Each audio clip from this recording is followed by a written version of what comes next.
दोस्तों आज की इस वीडियो में हम बात करने वाले हैं उत्तराखंड शिक्षा जगत के लेटेस्ट अपडेट के बारे में। तो तमाम जितनी भी खबरें हैं आज की डेट की सारी चीज़ें आपको यहां पर देखने को मिल जाएंगी। और ऐसी लेटेस्ट अपडेट पाने के लिए आप हमारे चैनल को सब्सक्राइब कर सकते हैं, साथ में घंटे वाला आइकन प्रेस करना ना भूलना, इससे जो है लेटेस्ट अपडेट प्राप्त होते रहेंगे। तो सबसे पहले हम बात कर लेते हैं यहाँ पर कि अगले सत्र में जो है कम हो सकता है स्कूली पाठ्यक्रम। तो यहाँ पर नेक्स्ट जो ईयर है अभी 2020-21 के लिए जो ईयर चल रहा है उस पर जो है यहाँ पर 30% जो सिलेबस अब कम यहाँ पर हो सकता है। तो इस पर जो है चर्चा चल रही है अभी। तो शिक्षा मंत्री अरविंद पांडे ने यहाँ पर कहा है कि नए जो सत्र चल रखा है पाठ्यक्रम कम करने पर यहाँ पर विचार चल रखा है और 30% तक जो है पाठ्यक्रम कम किया जाएगा, ऐसा यहाँ पे कहा गया है। फिलहाल निकटतम भविष्य में स्कूल खोलने की जो सरकार की कोई योजना अभी नहीं है, ऐसा यहाँ पे कहा गया है। और शिक्षा मंत्री सोमवार को देहरादून जाते समय कुछ समय के लिए लोनिवी के अतिथि गृह में रुके। इस दौरान जो है बातचीत में उन्होंने कहा कि कोरोना संक्रमण लगातार बढ़ने से शिक्षा विभाग बच्चों की सुरक्षा को लेकर काफ़ी गंभीर है। उत्तराखंड बोर्ड का इंटर व हाई स्कूल का परीक्षाफल जुलाई के अंत तक घोषित कर दिया जाएगा। तो यहाँ पर जो बोर्ड का एग्ज़ाम का जो परीक्षाफल है इंटरमीडिएट और हाई स्कूल का वो जुलाई के अंत तक जो है आपको इसका जो रिजल्ट है वो देखने को मिल जाएगा, ऐसा यहाँ पे कहा गया है। वर्तमान हालात को देखते हुए पाठ्यक्रम 30% तक कम करने पर विचार किया जा रहा है। तो यहाँ पर 30% जो है कम यहाँ पर सिलेबस किया जा सकता है इस जो यहाँ पे नया जो पाठ्यक्रम है इस सत्र पर। तो इस तरह से यहाँ पे कहा गया है। और वहीं बात करूँ नेक्स्ट वर्ड की, तो आंगनबाड़ी कार्यकर्ताओं के प्रमोशन वरिष्ठता के आधार पर हो, ये इस तरह से यहाँ पे कहा गया है। तो यहाँ पर देखिए महिला सशक्तिकरण एवं बाल विकास विभाग में आंगनबाड़ी कार्यकर्ता से सुपरवाइजर के पद पर जो है यहाँ पर वरिष्ठता के आधार पर प्रमोशन की जाए, इस तरह से यहाँ पर कहा गया है। यह मांग लेकर सोमवार को आंगनबाड़ी कार्यकर्ताओं ने प्रदेश भर में जिलाधिकारियों का ज्ञापन दिया है। तो यहाँ पर जो वरिष्ठता के आधार पर जो है भर्ती यहाँ पे की जाए, ऐसा यहाँ पे कहा गया। हालांकि इसके फॉर्म आए हुए थे और इसमें ये कहा गया था कि जिसको 8 साल हो चुके हैं या उसके पर ज़्यादा हो चुके हैं तो उस पर जो है यहाँ पे अप्लाई कर सकते हैं, इसके जो है फॉर्म भरे जा रहे हैं। लेकिन अब जो है यहाँ पे वरिष्ठता के आधार पर यहाँ पे कहा जा रहा है कि इस पर जो है भर्ती जो है वरिष्ठता के आधार पर की जाए। और वहीं बात करूँ नेक्स्ट वर्ड की, तो पद खाली न मानने से शिक्षकों में आक्रोश। तो यहाँ पर आपको बता दूँ कि उत्तराखंड में जो गेस्ट टीचर लगे हुए थे अभी हाल ही में, उन पर जो यहाँ पर प्रवक्ता लेवल के जो गेस्ट टीचर थे उनको हटाने को लेकर यहाँ पर शिक्षक लगातार यहाँ पर मांग कर रहे हैं और ये आक्रोशित भी है। और इनका कहना ये है कि जो एलटी शिक्षक पदोन्नत होकर प्रवक्ता बन रहा है और ऐसे में जिन स्कूलों में गेस्ट टीचर पहले से यहाँ पे तैनात हैं तो ऐसे में उनको हटाने के लिए कहा गया है ताकि उन पर जो है प्रवक्ता पद जो है एलटी से सीधे प्रवक्ता प्रमोशन यहाँ पर की जाए। लेकिन सरकार ने जो यहाँ पर आर मीनाक्षी सुंदरम सचिव ने उनने यहाँ पे कह रखा है, जो यहाँ पे गाइडलाइन बनी हुई थी उस पर साफ साफ ये लिखा गया है कि जहाँ पर गेस्ट टीचर लगे हुए हैं उनको नहीं हटाया जाएगा और वहाँ पर कोई भी पद खाली नहीं होगा, इस तरह से यहाँ पर कहा गया है। लेकिन यहाँ पर लगातार जो है पद खाली करने को लेकर जो है आक्रोशित हो रखे हैं और इन्होंने यहाँ पे ज्ञापन भी दिया है। और प्रदेश में लेक्चरर के पद पर शिक्षकों की काउंसलिंग से तैनाती के दौरान गेस्ट टीचर के पद को खाली माने जाने से शिक्षकों में काफ़ी उबाल है। राजकीय शिक्षक संघ की हाल ही में प्रांतीय कार्यकारिणी की बैठक में इस व्यवस्था के विरोध के बाद सोमवार को मुख्य शिक्षा अधिकारियों के माध्यम से शिक्षा निदेशक को ज्ञापन देकर कार्रवाई की मांग करी। तो इस तरह से यहाँ पे मांग कर रखी। और वहीं यहाँ पर गेस्ट टीचरों को हटाया तो होगा विरोध। तो वहीं जो गेस्ट टीचर है उनका कहना यह है कि अगर इनको हटाया तो इनका विरोध यहाँ पे किया जाएगा। तो देख सकते हैं यहाँ पर माध्यमिक अतिथि शिक्षक संघ के प्रदेश महामंत्री द्वादत्त जुगुड़ी ने कहा कि शिक्षा विभाग में शिक्षकों के पद खाली होने के बावजूद यदि किसी गेस्ट टीचर को हटाया गया तो उसका विरोध किया जाएगा। तो यहाँ पे कोई भी गेस्ट टीचर नहीं हटाया जाएगा, इसका विरोध यहाँ पे किया जाएगा, ऐसा यहाँ पे कार्य करते हैं। नेक्स्ट वर्ड देखते हैं यहाँ पे ऑनलाइन पढ़ाई के लिए जो है एक न्यू गाइडलाइन यहाँ पे जारी हो चुकी है और उत्तराखंड में भी इसको अप्रूव दे दिया गया है। जो यहाँ पर केंद्र ने गाइडलाइन यहाँ पर जारी कर रखी थी उसके तहत यहाँ पर भी अब उत्तराखंड में इसकी ऑनलाइन पढ़ाई के लिए राज्य में भी यहाँ पर जो केंद्र की गाइडलाइन है उसको लागू किया जा रहा है। सोमवार को जो शिक्षा सचिव है आर मीनाक्षी सुंदरम उन्होंने यहाँ पे मंजूरी दे दी गई है। इस तरह से यहाँ पे कहा गया सभी स्कूलों की जो गाइडलाइन है वो यहाँ पे तय कर दिया गया है। और केंद्र सरकार ने ऑनलाइन पढ़ाई की जो मानक तय करते हुए राज्य को भी इसे लागू करने के निर्देश जारी कर दिए हैं। और इसके अनुसार जो है प्री प्राइमरी कक्षा के लिए जो है रोज़ केवल 30 मिनट का यहाँ पर सत्र होगा और पहली से 8वीं कक्षा के लिए जो यहाँ पर 30 से लेकर 40 मिनट की जो है अधिकतम 2 सत्र हो सकते हैं, ठीक है। अधिकतम, और कम में 1 भी हो सकता है, या सबसे ज़्यादा जो है 2 हो सकते हैं, ऐसे कर रखा है।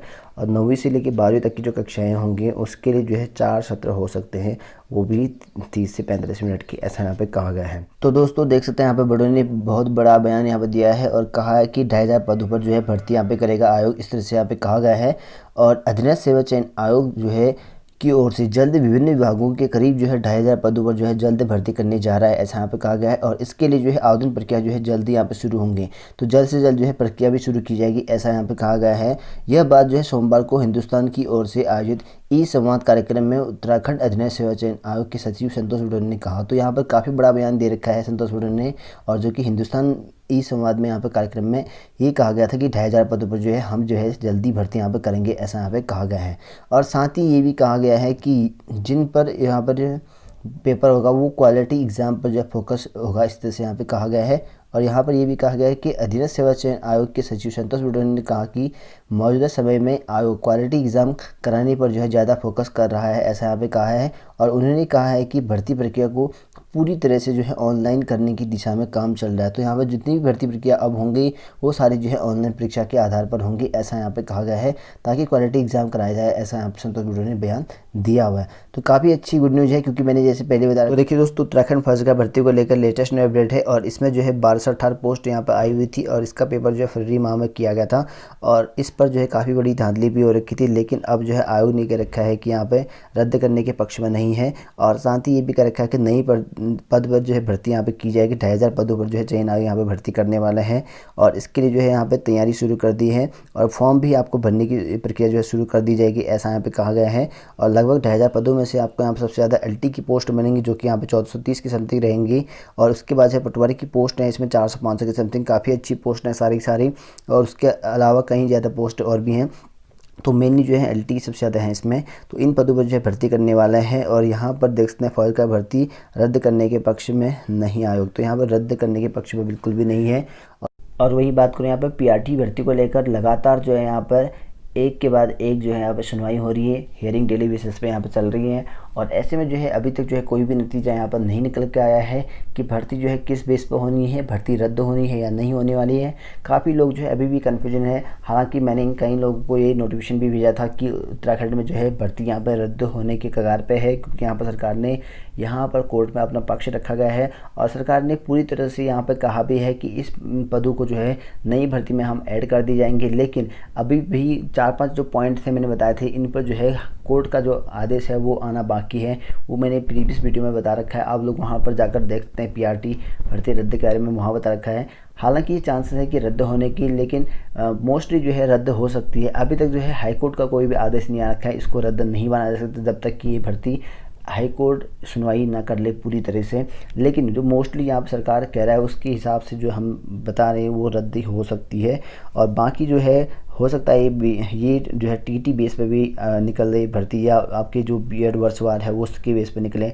अभी कुछ कहा नहीं जा सकता है, अपना अपना यहाँ पे पक्ष रखा जा रहा है। जितने भी यहाँ पे रेट लगे हैं 40 से भी ज़्यादा रेटों पर जो है सुनवाई होनी है, तो काफ़ी लंबा समय यहाँ पर लग रहा है। बल्कि नेक्स्ट बार देख सकते हैं यहाँ पर सितंबर से जो है स्कूल खोलने के पक्ष में यहाँ पर अभिभावक हैं, तो सितंबर के माह से हो सकता है स्कूल शायद खुल जाए, क्योंकि यहाँ पर जो है अभिभावकों से राय मांगी गई थी कि स्कूल जो है कब खोला जाए, अगस्त, सितंबर, अक्टूबर ये रखा गया था। लेकिन जो अभिभावकों के सुझाव आ रहे हैं वो यहाँ पर सितंबर माह में आ रहे हैं।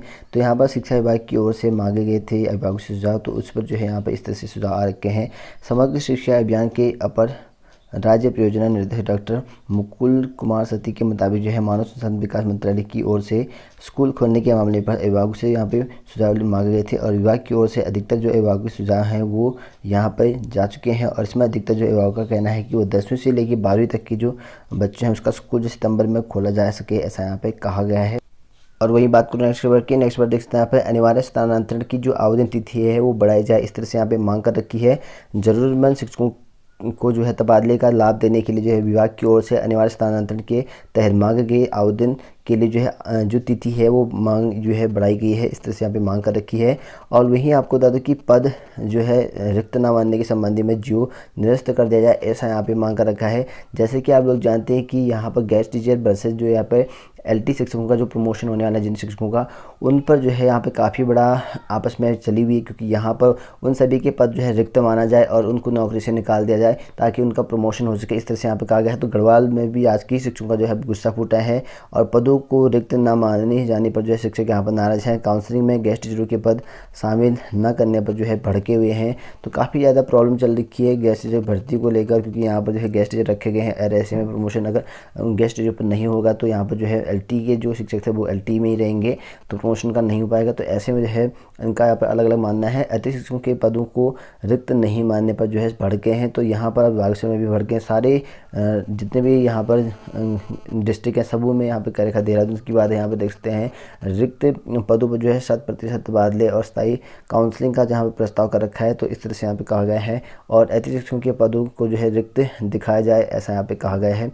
तो रिक्त दिखाए नहीं, क्योंकि यहाँ पर जो शिक्षा सचिव है उन्होंने यहाँ पे रिक्त नहीं दिखा रखा है और LT से प्रवक्ता पदों पर जो है पदोन्नत होना है, लेकिन जो टीचर यहाँ पर अतिरिक्त शिक्षक बन चुके हैं उन पर जो है रिक्त नहीं दिखा रखा है इन्होंने। इस वजह से ये भड़के हुए हैं और लगातार जो है इसकी मांग कर रहे हैं कि इनको जो है रिक्त दिखाया जाए। इनके जब रिक्त दिखा देंगे तो इनकी नौकरी वैसे ही चली जाएगी। तो ऐसे में जो है सरकार नहीं चाहती कि इन गेस्ट टीचर को यहाँ पर नौकरी से निकालें।